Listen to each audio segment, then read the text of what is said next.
The summary review on Chapter 20 is about laws governing labor management relations.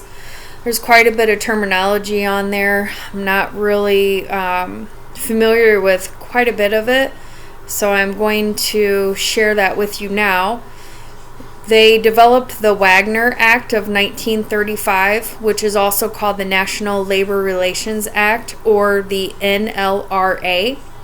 It guarantees the right of workers to organize and bargain collectively, and it forbids employers from engaging in specified unfair labor practices.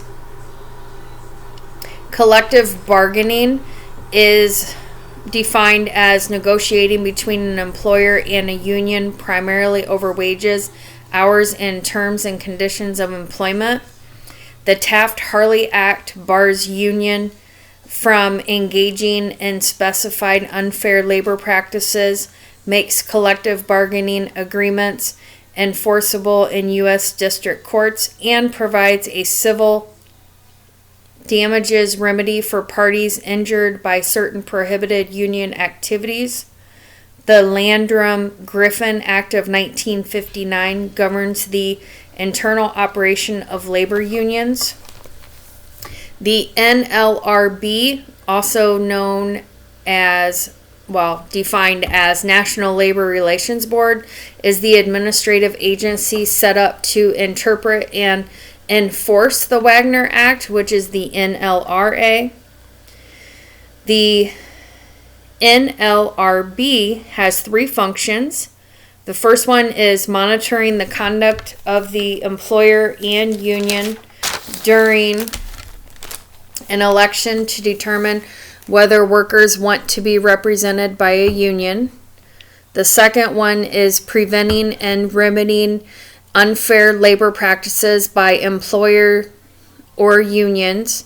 And number three is establishing rules and regulations interpreting the acts. The NLRB has 5 members. They're appointed by the president with the advice and consent of the Senate. Jurisdiction talks about that you must have jurisdiction over parties in order to have a say.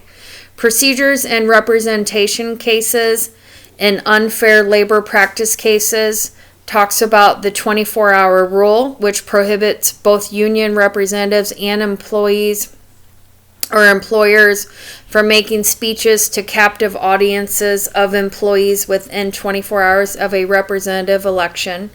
Labor Management Committee is a forum in which workers communicate directly with upper management.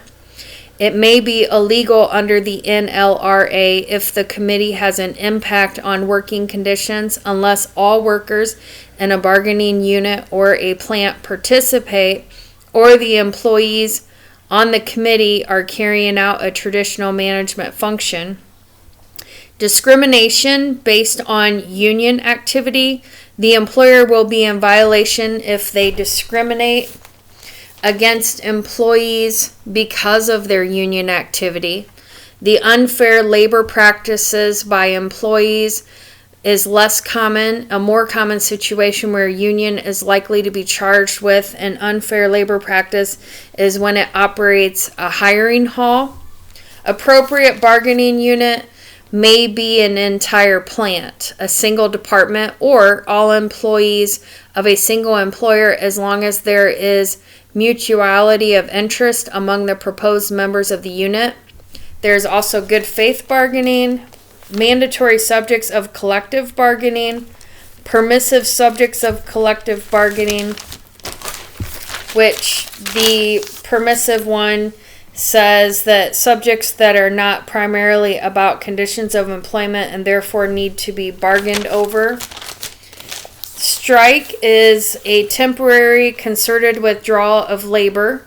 Economic strike, a nonviolent work stoppage for the purpose of obtaining better terms and conditions of employment under a collective bargaining agreement.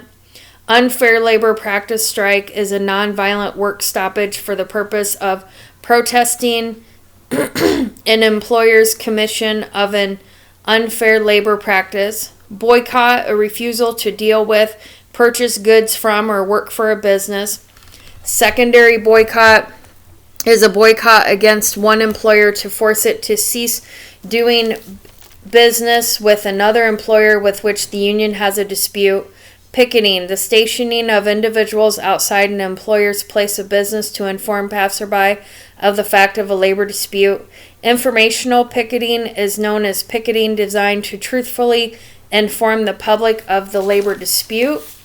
Jurisdictional picketing is picketing by one unit to protest an assignment of jobs to another union's members.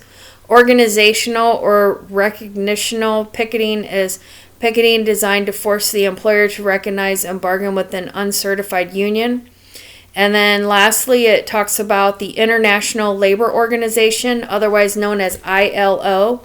It formulates conventions and recommendations for labor legislation that can be accepted by all countries. My personal experience with any of this, I haven't personally been part of a strike. I haven't personally been part of a union. I have been infected in some way from those, and I'm sure most of you have. If you recall, maybe your parents, I know my parents were part of a union. They worked for Campbell Soup Company, and every few years I remember them saying, well, we have to go have the union meeting because our contract is up. So they would meet as a group with their union representatives and discuss what they might want to be better in their workplace, and then they would vote, and then the employer would decide if they were going to make changes or not, whether it be higher wages, more time off, maybe even how they do their sick leave, different things like that. As far as strikes, the most recent information that I can think about with strikes was whenever GM had their strike. I think it was last year. That was a really big deal. Being from Northwest Ohio, being 15 minutes from Defiance, every day when I would drive to town, I would drive by GM and I would see them outside picketing and holding their signs saying honk for support, beep your horn if you support union number or whatever. And I know that now we have the technology, so of course it was all over Facebook, and different information was coming out in the newspapers because, yes, I do receive the newspaper delivered to my home. I enjoy staying up on the local news. And ultimately, they were out of work. I'm not really sure. I feel like it was a couple months, maybe even longer. People were affected by that. They were waiting for better wages, negotiations through their contract, and in the end, they did end up getting whatever it was that they wanted. It just, as far as, saying, well, I'm not in a union, it doesn't affect me. I never participated in a strike, or I heard about this picketing, it didn't affect me. Everything always affects each other if you really stop and think about it. What this union is doing compared to this union, whether it be better wages or better practices of taking care of their employees, that is going to affect everyone, whether it be the economy or affect you personally. As far as GM, I know a lot of businesses suffered. I remember reading about that. A lot of the local restaurants and different carryouts and places talked about, well, they used to order from me, or they'd run down and pick up so-and-so, or, they'd come for their gas fill up or what have you. So it really did impact the community. So it's like the world goes around because things all participate together as one, and you do get affected in some way. So you have to be mindful of that as well.